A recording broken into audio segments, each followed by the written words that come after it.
سلام. امروز دوشنبه است. بیداری روح و روشن شدن ذهن. چشمانت را آرام ببند. حس کن نوری لطیف از پشت پلک‌هایت عبور می‌کند. هوا خنک است و بوی صبح تو را دعوت می‌کند به آغاز دوباره. با هر دم نوری تازه وارد وجودت می‌شود. با هر بازدم سنگینی دیروز از تو دور می‌شود.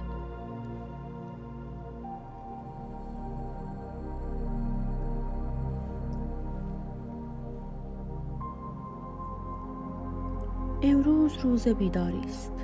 روزی که ذهن شفافتر و قلب آرامتر می شود. حس کن که زمین زیر پاهایت آرام می تپد. آسمان به رنگ آبی امید در آمده. در این لحظه تو تنها نیستی. زندگی با تمام انرژیش تو را در آغوش گرفته. مولانا میگوید صبح است و صبوح است و لطیف است هوا. ای دوست برخیز که خوش برگذرد عمر وفا. حالا در ذهنت تکرار کن: من بیدارم. من با آگاهی روزم را آغاز می کنم. من در هماهنگی با نور و انرژی جهان هستم.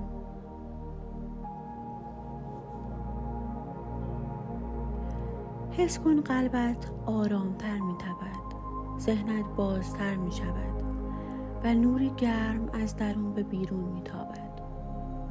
امروز هر قدمی که برمی داری فرصتی است برای درخشیدن، برای لبخند زدن، برای بخشیدن، برای دوباره بودن. هر اتفاقی که می افتد هدیه‌ای است از هستی، حتی اگر در ابتدا نفهمی چرا. تو در مسیر درستی هستی. جهان با تو هم نواست.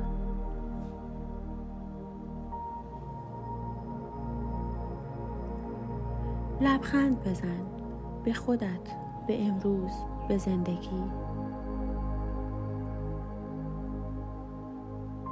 با خود بگو من آماده ام برای یک روز پر از نور، عشق، آگاهی. و حالا در آرامش و اطمینان چشمانت را باز کن. جهان منتظر درخشش دوباره توست.